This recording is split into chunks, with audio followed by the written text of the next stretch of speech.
안녕하세요, 가치형입니다. 자, 오늘 시장 어떠셨나요? 물론 좋다고 볼 순 없었겠죠? 역시 오전부터 오후까지 계속 좋지 못한 흐름이 이어졌어요. 그래도 조금은 의미를 부여하자면 장 막판에 조금은 들어 올리는 모습이 나오면서 정말 소폭의 빨간불로 마무리가 되었습니다. 그리고 장중 한때는 2200포인트도 깨졌었죠. 그리고 코스닥은 코스닥도 마찬가지의 흐름이 나왔었고 0.83%의 상승으로 마감이 되었습니다. 그래도 700포인트는 회복하지 못했네요. 이어서 시가총액 상위 종목들을 보면 오늘은 자동차 관련주가 상승이 돋보이는 것 같아요. 어제 같은 경우에는 업종 상관없이 모든 종목이 빠졌었다면 오늘 낙폭이 제한되었던 시점에서 유일하게 자동차 업종만 상승이 나왔습니다. 물론 다른 종목도 상승이 났지만 크게 의미 부여할 수 있는 부분은 아닌 것 같고요. 그리고 코스닥을 보면 코스닥은 게임주인 펄어비스를 제외하고 전 종목이 빨간불로 마무리가 되었습니다. 지수의 상승폭보다는 그래도 크게 상승이 나왔죠.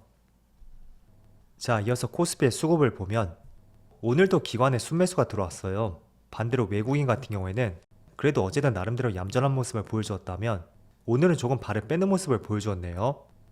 그런데 이게 동시효과에서 기관에 많은 매수가 들어왔더라고요. 그래서 이런 부분이 내일도 연결이 되는지 같이 한번 지켜보도록 하고요. 그리고 코스닥은 코스닥은 오늘 기관과 외국인의 많은 순매수가 들어왔습니다. 특히 기관 쪽에서 많은 순매수가 들어왔고 오늘은 전반적으로 기관이 코스피 코스닥 내에서 저점 매수가 들어오지 않았나 이렇게 생각이 되는 것 같습니다. 이어서 삼성전자를 보면 오늘도 기관의 매수가 들어왔고 외국인은 여전히 순매도가 이어지고 있습니다. 하이닉스도 오늘 외국인의 많은 순매도와 함께 지금 10거래 연속으로 하락이 나오고 있는 것 같아요. 과거 9월 초까지만 하더라도 이상하게 외국인의 매수가 들어왔다면 지금은 완전히 반대의 흐름인 것 같네요. 그리고 현대차도 모처럼 상승이 나왔지만 오늘 외국인의 소폭의 순매도가 있었고 기관만 나홀로 순매수를 보여주었습니다. 그리고 삼성 SDI도 오늘 모처럼 외국인의 많은 순매도가 있었고 기관과 개인이 오늘은 순매수를 보여주었네요. 이어서 주체별 매매 동향에 대해서 살펴보도록 하겠습니다. 9월 27일 외국인이 가장 많이 매수한 종목은 하나에어로스페이스, HMM, LG생활건강, KTNG, 성일하이텍 이런 종목을 차례대로 매수했고 여기서 HMM은 민영화에 대한 기대감이 있어요. 그래서 오늘 그런 기대감이 반영이 되었다고 생각이 되고요. 그리고 기관은 삼성전자, 그리고 SK하이닉스, LG에너지솔루션, 에코프로비엠 이런 종목들을 차례대로 매수했네요. 그리고 전날의 해외 증시를 보면 다시 한번 미국의 3대 지수가 하락하는 모습이 나왔어요. S&P 500이 1% 하락이 나왔고 나스닥은 0.6%, 다우지수는 1% 하락이 나왔습니다. 일단은 3대 지수 중에서 그래도 다우지수가 조금 더 하락폭이 크다고 생각이 되고요. 그나마 나스닥 같은 경우에는 아직까지는 직전 저점을 이탈하지 않은 것 같아요. 그래도 언제든지 이탈할 가능성이 있는 위치라고 생각이 되고 또 아시아 증시를 보면 그래도 국내 증시는 약세 흐름이 나오고 있지만 일본 니케이는 0.5%의 상승이 나오고 있고 대만은 보합권 그리고 상해 지수는 소폭의 상승이 나오고 있습니다. 이걸 비교해보면 참 국내 증시가 하락장에서는 취약한 것 같아요. 지금 시중 잔고가 18조 원을 기록하고 있거든요. 반올림하면 거의 19조 원이라고 볼 수 있고 이게 이틀 정도는 아마 딜레이 돼서 나타날 거예요. 그래서 어제 반대 매매가 많이 나왔기 때문에 며칠 뒤에는 이게 크게 줄었을 가능성이 높지만 그래도 기본적으로 신용잔고가 높은 만큼 이런 부분은 하락장에서는 굉장히 취약하게 다가오는 것 같습니다. 물론 내가 이런 구간에서 현금이 많았다면 오히려 이렇게 개인들의 투매에 의한 급락이 나올 때는 좋은 매수 기회로서 활용을 해볼 수가 있겠지만 지금은 사실 현금이 그렇게 많지는 않으실 거예요. 제가 사실 지금 시점에서 가장 좋아하지 않은 이야기가 종목 리밸런싱, 증권방송을 간혹 가다 보면 그런 이야기가 있더라고요. 그런데 말로는 종목 리밸런싱이 가능할 수 있어도 현실적으로 지금 시점에서 손실을 감내하고 매도할 수 있는 종목이 있는지 결국 그런 시점은 지났다고 생각이 되거든요. 물론 내가 5% 전후로 하락이 나왔다면 그런 부분에 대해서 검토를 해볼 수가 있겠죠. 그렇지만 지금은 최소 20% 이상 그렇게 급락이 나온 종목도 상당히 많은 만큼 종목 리밸런스를 말하는 분들은 과연 그분들이 종목을 보유하고 있는지 저는 개인적으로 그런 의심을 하고 있고요. 그래서 지금 구간은 철저하게 관망하고 또 내가 지금 마이너스가 크다면 계좌를 열어보지 않는 것도 하나의 방법이 될 수 있습니다. 자, 그런데 조금은 안타깝지만 지금 시장이 많이 빠진 거는 사실이에요. 그렇지만 시장이 돌아서기 위해서는 분명히 하나의 모멘텀이 필요하단 말이에요. 그렇지만 지금은 그 모멘텀이 정말 보이지 않는 시점이라고 생각이 되고요. 우리가 지난 2020년 당시에 이 시점이 더 강하게 반등이 나왔던 것도 첫 번째로 금리 인하 정책이 있었고 두 번째로 각국 정부에서 재정을 확 풀었잖아요. 그런 것처럼 하락을 멈출 수 있는 하나의 모멘텀, 그런 것들의 필요한 시점이라고 보는데 지금은 경기가 안 좋다고 돈을 풀 수 있는 것도 아니고 또 그렇다고 해서 지금 물가 인상이 크게 잡히고 있다는 그런 생각도 안 드는 시점이잖아요. 그래서 당분간 그 모멘텀이 생길 때까지는 수도꼭지를 살짝 열어둔 것처럼 오늘처럼 이렇게 질질 흘러내리는 모습이 나올 가능성도 있고요. 아니면 이렇게 빠지지 않더라도 별다른 반등 없이 계속 흘러가는 모습이 이어질 가능성도 있습니다. 자, 그렇지만 중요한 것은 제가 어제도 말씀을 드렸을 거예요. 그 모멘텀을 한번 지금 당장이 아니라 10월 말쯤에 그때쯤에 한번 기대를 해볼 수는 있다고 생각이 돼요. 왜냐하면 11월 달에 발표되는 10월 소비자 물가지수부터는 그 값이 큰 폭으로 떨어질 가능성이 있고 그게 달마다 계속 연속될 가능성이 있어요. 어쨌든 11월 초에 발표가 되는 만큼 분명히 이런 이슈는 다음 달에 9월 소비자 물가지수가 발표되고 나서 간헐적으로 이야기가 나올 가능성이 있습니다. 그래서 그 시점을 하여금 우리가 시장의 반등의 모멘텀을 찾아볼 수 있는 그런 기회로 한번 활용을 해보고요. 하지만 우리가 한 가지 또 조심할 부분이 있다면 이렇게 코스피의 주봉 차트를 한번 보면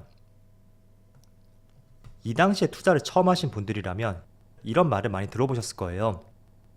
유동성 장세로 시장이 상승이 나오고 또 두 번째로 실적 장세가 이어진다. 그런 이야기를 들어보셨을 겁니다. 결국 돈을 많이 풀었고 그게 기업들의 실적으로 연결이 되었었죠. 자, 그럼 하락장도 마찬가지예요.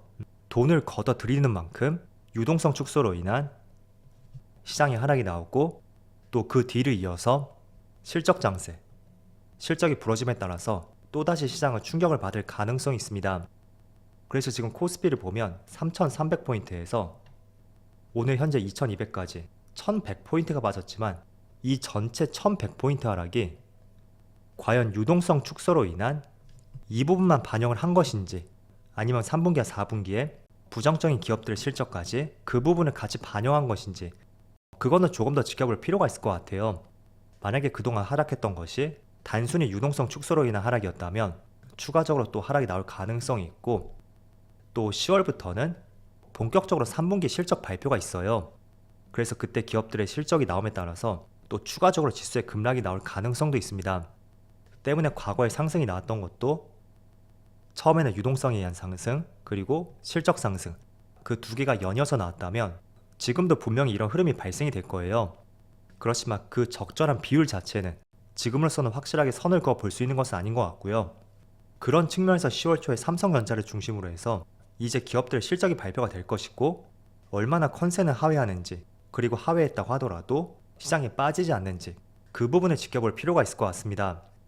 만약에 삼성전자나 LG전자 그리고 하이닉스나 이차전지 기업들 그런 기업들의 실적이 컨센을 상회한다면 괜찮겠지만 이게 만약에 컨센을 하회한다면 얼마나 시장에 하락이 나오는지 혹은 생각보다 많이 빠지지 않는지 그런 부분이 정말 눈으로 확인이 된다면 제가 조금 전에 말씀드린 것처럼 11월에 발표되는 10월 소비자 물가지수 그 시점을 전후로 해서 또 시장에 충격을 딛고 올라설 수 있는 그런 흐름이 만들어질 가능성도 있을 것 같습니다.